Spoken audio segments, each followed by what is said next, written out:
Hello guys, welcome back to another video, and today's video I'm be showing you how you can level up your Order of Souls, your Merchant, your Gold Hoarder, your Reaper and your Athena rep in Sea of Thieves.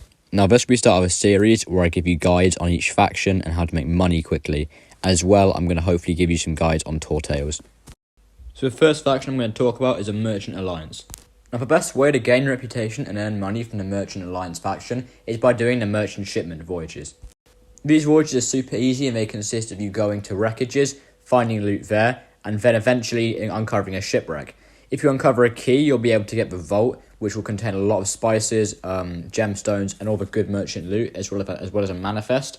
But before you do this, and a tip for all of them, obviously, is to start an emissary and get it to level 5. Because once you get to level 5, as most of you will probably know, it gives you a 2.5 times multiplier on reputation and gold. And so this is just really, really good.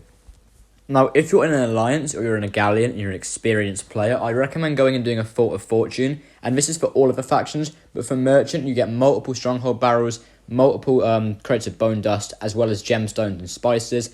And what this will mean is if you have a 2.5 times bonus, because you're at your level 5 emissary, you'll be making tens of thousands from doing these and lots of rep. I did one recently and I went from 74 to 75 in Merchant, and my mate went from about 30 to 35 or 36 from this. So if you're in a galleon with experienced crew members or you're in an alliance, I definitely recommend doing this. This is amazing for all the factions. Now, a good way for all the factions is to buy levels at the start of each month. This definitely isn't worth it if you're level 15, 20, 30. But if you're in your 40s or your 50s, your 60s or your 70s, it's definitely worth buying one of these at the start of every month for 30 doubloons, as it's just a really easy way to level up. Now, I know not a lot of people agree with this, but I think it's a very good way just to get quick and easy reputation. Now, moving on to the Order of Souls. The Order of Souls don't have as many easy money voyages as the Gold Hoarders and the Merchants do. But for the Order of Souls, what I recommend you do is you go and do your bounty voyages if you have a high level crewmate. If you're low level with these, you're below level 50, you'll probably not get as good skulls. But if you are trying to do this solo, it's probably still a good method. As long as you get to your emissary level 5, you can claim the emissary quest, which means you have 4 skeletons per island and they all drop villainous bounty skulls. If you are doing the bounty missions, I'd recommend cancelling unless you have an island with 4 bounties on. And if you don't, then just cancel it. And if you do, go to the island and then cancel it if you don't have any more. Because it's just not worth it going to an island like Plunder Valley if you have 1 skeleton there. If you have 4 on a tiny island, it's definitely worth it.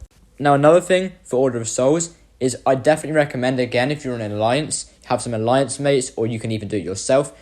Go and do the fleets or the forts, as you can get some pretty good rewards from this. The best thing for this is if you are in an alliance, then you can do that and while you're doing a voyage. But these do give you very good skulls if you do a Fort of Fortune or even a normal skull fort. And if you beat the skeleton ships or any world event, there's a high chance they'll drop a skull. So it's just easy money and easy reputation for doing very little. And finally, for the Gold Hoarders is probably the easiest to level up, apart from the Reapers. The reason the Gold Hoarder is so easy to level up is because of the new treasure vaults. I say new, they've been here for about a year or so, but these treasure vaults, they're amazing. If you do these treasure vaults, there's a chance that you dig the first map parchment up and you'll find the key instantly, so that'll probably take you 10 minutes to get the key and go to the vault. If it takes you longer, if you have more map parchments, then it's still fine, it's still definitely worth it. And you can sell the key on its own if you don't want to risk doing the vault, but most people, and you should, go and actually do the vault, it will say on the key. But with these vaults, if you're just on your own, it will be pretty difficult to get everything. But there are probably guides, and there are definitely guides actually to parkour up to the top, drop with a chest down. But if you have 2 or more, it's very easy to clean sweep the entire vault, as you can have 1 moving loot from inside the vault to outside it, and you can have 1 person dropping the loot from down to where you are. But these voyages are amazing, and I definitely recommend doing them in a level emissary 5. Even if you're not an emissary 5, it's still amazing, and you can probably get it just from doing this. But these voyages are amazing, and so that's what a Gold Hoarder is by far the easiest level up. I'd also recommend, again, if you do fleets, forts, there are a lot of Gold Hoarder treasures you can get from that, especially forts and Forts of Fortune, as you'll get multiple stronghold chests. And if you even find a skeleton sloop, for example, take that out, and there's a chance you'll get a skeleton captain chest from that. You may get a skull, and that's useful for the Order of Souls. Now, for the Sea Dogs and Hunter's Call, if you really want to level them up, that'd be pretty difficult. The Sea Dogs, there's no easy way to do it. You just got to play games and win them, so be good at PvP, I guess. And for Hunter's Call, there are obviously tips where to fish and what baits to use, but it is very luck-based and it's very grindy. So you can just fish for hours and get no good fish, and then you can get one that sells for a lot, but it still won't give you loads of reputation.